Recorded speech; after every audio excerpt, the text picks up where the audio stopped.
Oromoo sagantaa keenya kibxataa eegalleerra gabaasa keenya har'aan ooltii mana murtii obbo Baqqala Garbaa waan waahilli keenya hordofee nuun ga'e isinitti himna. Qabeenya birrii miliyoona 37 ta'uu barbadaa'uusaa lubbuun namoota 32 darbuusaa fi hoteelonni gara 110 gubachuu isaanii ragaalee sanadaa walitti qabachuu isaanii poolisoonni himaniiti kan jiranii. Hoggansi kaafaa akka biroon obbo Dajanee Xaafaas mana murtiitti dhiyaataniiru dhimmi fayyaa isaanii COVID-19 wal qabatu falmisiisaa ta'eera. Gaafachii baan immoo waraqaan ragaa koronaa vaayirasii irraa bilisa jechuudhaan otoo hin taane ragaa fayyaan isaanii nagaadha fayyaa isaaniidha jechuudhaan kan isaan gadhiisan jedhu. Dhimma qaala'insa jireenyaas isinitti himnaa kan isinii dhiyeessu Galaanaa Balaay nu waliin tura. Itoophiyaa keessatti keessumaa erga COVID-19 galee qaala'insi gatii akkaan dabaluu jiraattonni magaalaalee Adaamaa fi Fiichee irraa dubbisne himan akka jiraattonni kun jedhanitti gatiin shaqaxaalee bu'uuraa nyaataaf oolan irratti daballiin gatii guddaan jiraachuu himu. Maqaan koo Zoodisaa Saffaan jedhama. Jiraattu magaalaa Fiicheeti. Yoo qaala'insi jireenyaa akkuma biyyaattuu jiru magaala keenya keessattis in mul'ata. Shunkurtii wajjin wal qabatee amma gaafa laallu qarshii 40-45 ta'eera. Kunis akkasuma jechuudha. Waa hundarratti daballiin jira. Xaafii soo laallu gabaa keessatti amma 4,300 ol ta'atii jira. Zayitiin hoo laallu zayitiin duraan mootummaan illee dhiyeessaatii jiru. Ammatti yeroo dheeraadhaaf dhiyaachaa jiru waan ta'eef zayitii daldala irraa binnaa. Innis akkasumatti gatiin isaa baay'ee ol ka'aadha. Waa'ee ijaarsa wajjinis wal qabatee hoo laallu simintoo wajjin wal qabatee simintoon kuntaali tokko gara 400 dhaqeera jechuudha. Kanaaf wanni jiru hundumtuu waa hundarrattuu daballiin jira.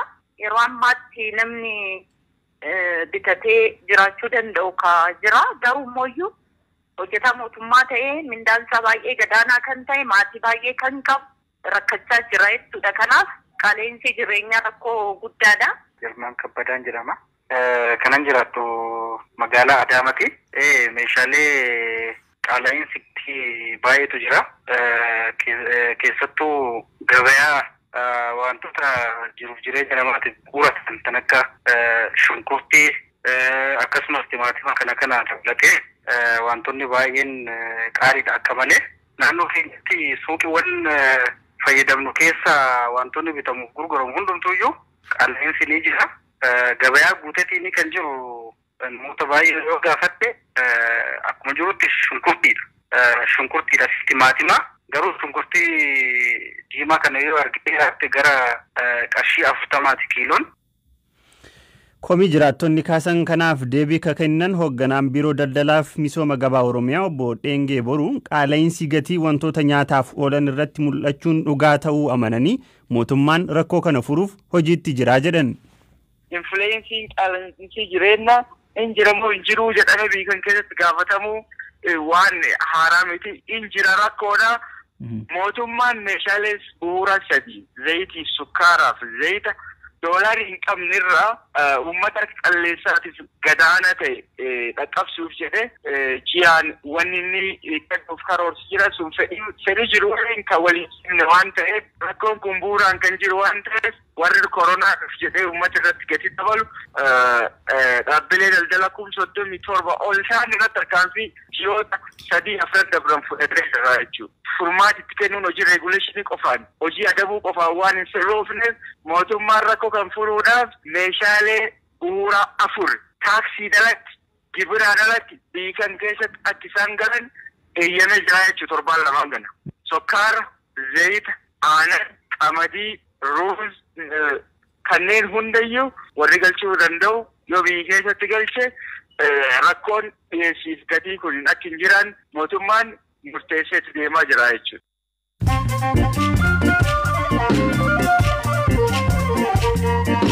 Gidduutti immoo odeessaalee gaggabaaboo muraasa Itoophiyaa keessatti sa'a 24 darban namootni haaraan 588 COVID-19 qabamanii namootni 7 lubbuu dhabu ministeerri fayyaa ibse. Lakkoofsi waliigalaa namoota qabamanii 19,877 ga'eera. Sa'aadhuma 24 darban ammoo namootni 309 vaayirasicharraa fayyaniiru.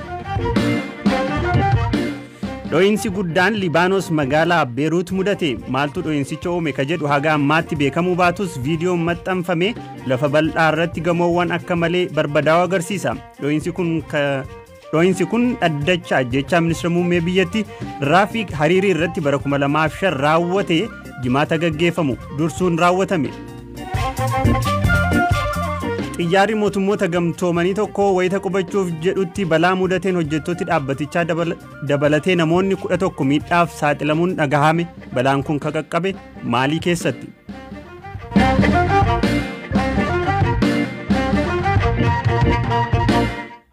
Gabaasa keenya itti aanutti ceeneerraa barreessaan kaafaa obbo Dajanee Xaafaa har'a mana murtii federaalaa jalqabaa dhaddacha araadaatti dhiyaataniiru. Obbo Dajaneen kanaan dura koronaa vaayirasiin qabamanii hospitaala eekkaa galanii akka ture himameera. Abukaatoon isaanii obbo Dajanee Faqaaduu ammoo obbo Dajaneen fayyaa isaaniitii mallattoon koronaa vaayirasii irratti hin argamne jedhan. Haala fayyaa isaanii fi oolmaa dhaddachaa irratti Zalaalam Taaddasaatu dubbise. Dhaddacha gaafa 20 irratti sababa obbo Dajanee fa'aa dhukkuba koronaan qabaman jedhee shakkameen beellama irratti hin argamne inni. Haa ta'uuti garuu gaafa 20 ta'e gaafa 23 ni iyyata dhuunfaa dhiyeesseen dhukkuba koronaadhaan qabamuun sobadhaa dhukkuba hin qabu mallattooleen dhukkuba kamiyyuu irratti hin argamne qorannaan hospitaalatti naa taasifames hin jiru. Bakki inni anitti hospitaalicha akkan turuuf ajajames bakka qorraa diilallaa waan ta'eef itti yaadamee dhukkuba qorraa fi dhukkuba koronaaf akka saaxilamuuf kan yaadamee taa'eetu dhufe malee bu'uurarraayyuu ani dhukkuban qabu waan jedhu wal qabatee iyyata dhiyeessineen manni murtii ajaja kenne. Hospitaalli akka kotobe dhugumayyuu dhukkuba koronaan qabamne immoo sababa maaliif hospitaala galuu akka danda'e yoo dhukkuba koronaan hin qabamne ta'e immoo sababa maaliif galee haalli fayyaa inni ammatti jiru immoo maal fakkaata kan jedhu sana qulqullaa'ee bu'aansaa akka dhiyaatuuf ajaja kenne. Asirratti koronaatiin qabamuun isaanii hospitaalli mirkaneessee ture miti? Hospitaalli akka kotobe nuyi dhukkuba koronaan haa qabamu haa dhiisu dhimma kana qulqulleessuun gahee keenya miti. Dhaabbata fayyaa hawaasa Itoophiyaa isaantu qoratee gara keenyatti erga nu biratti naamunaan hin fuudhamu mootummaan qajeelfamaan nurraa kaaseera. Nuyi guyyaa 14 gaafa turan of biraa baafna malee qorannaa kamuu geggeessinuu hin dandeenyu jedhanii deebii barreeffamaa kennanii bu'aa sana eeguudhaan guyyaa har'aatti immoo otoo beellama kanaan jirru obbo Dajanee fa'aa gaafa 15 galanii gaafa 23 guyyaa 8 turanii ba'anii. Tole. Ammoo 14 turuu qabda jedhamee ture. Sana wal qabatee hospitaalli gaafa yeroo turtii sana xumurtan jedhee isaan baasu hidhamtoota warra kaanitti makamuu akka hin qabne orienteeshinii kenneefi dhukkubsattoota warra kaanitti otoo hin makamiin kophaatti akka hidhamuu qaban yaada qajeelchaa kenneefi baasuyyuu asii poolisiin garuu dabalee dirqisiisee dhukkubsattoota warra kaa wajjin hidhee itti fufee jira. Namoonni achi keessa jiran waliin jiran sun qabamaniiru isaan dhukkuba sana qabaachuun isaanii mirkanaa'eera. Durumayyuu namni mana hidhaa sana keessa ture nama 13 ture. Isaan keessaa namni 3 walitti aanan koronaan qabamtan jedhamanii namni 10 achumatti hafe jechuudha. Gaafachii baan immoo waraqaan ragaa koronaa vaayirasii irraa bilisa jechuudhaan otoo hin taane ragaa fayyaa isaaniidha jechuudhaan kan isaan gadhiisan jechuudha. Bilisa kan jedhu qabu waraqaa. Sartifikeettii fudhatanii jiru kenneefiira hospitaalli. Hospitaalli kamtu kenne? Hospitaala akka kotobe kenneef. Isaan qorannoon gaggeessan mitiire akkamitti bilisa ta'uu mirkaneessarree? Nuufillee kan nuun galleessa kana. Jalqaba irratti hin gaggeessanii jettee ture. Isaanuma nuun jedhe hin gaggeessinu jedhanii amma immoo guyyaa 14 as fudhatanii bilisa jedhanii baasanii. Poolisiin har'a maal himateme? Poolisiin har'a yeroo beellamaa dabalata yeroo beellamaa guyyaa 14 gaafate beellama gaafa guyyaa 30tti beellamamee jira. Ajaja 3 kennamee ajaji 3 tokko hospitaalli Ekaa kotobe itti gaafataman dhiyaatanii ajaja dura kenname sana akkaataa kamiin galuu akka danda'an irra deebi'anii yaada isaa addachaaf akka ibsan sababa maaliif immoo ba'uu akka danda'an dhukkuba qabumoo qabamaniitu ba'anii naqaa ta'an immoo miti kan jedhu sana dhiyaatanii addachaaf akka ibsan ajaja kenneera. Gama biraan immoo bakki turtii nama 13 kuna keessaati isaaniif kophaatti kutaan akka addatti kennamu ajajee jira. Walumaa galaa dhimma wabii wal qabatu immoo qorannee ajaja kennuudhaaf jecha gaafa 30 sa'aatii 5tti nu beellaman jechuudha adoolessa 30. Aangaan waajjira Abbaa Alangaa obbo Fuqaaduu Tsaggaa obbo Dajaneen yeroo Oromiyaa irraa isaan simannee qoratamanii vaayirasichaan qabamuu isaanii mirkaneeffanneerraa jedhanii turan. Odeessa keenya ka itti aanuun durataa itti aanaan kaafaa obbo Baqqala Garbaa guyyaarraa mana murtii federaalaa sadarkaa jalqabaa ramaddii araadaatti dhiyaataniiru. Galmeen qorannoo obbo Baqqalaa haga ammaatti gaggeeffamaa ture cufamee galmeen qorannoo duraa akka banamu Abbaan Alangaa murteesseera. Waahilli keenya Abtaamuu Xibabuu dhaddacha kana hordofee ture kuno.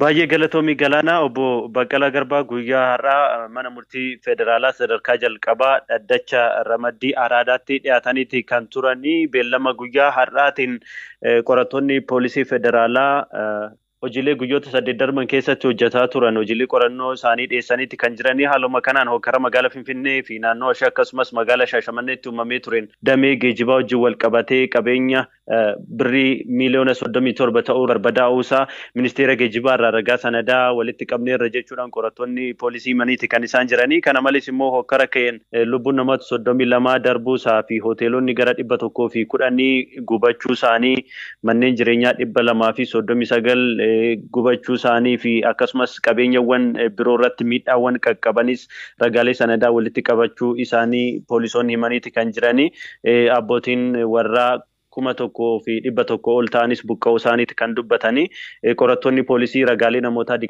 27 irraa jecha fudhachuu isaaniitis dhaddachaaf ibsaniiti kan jiran.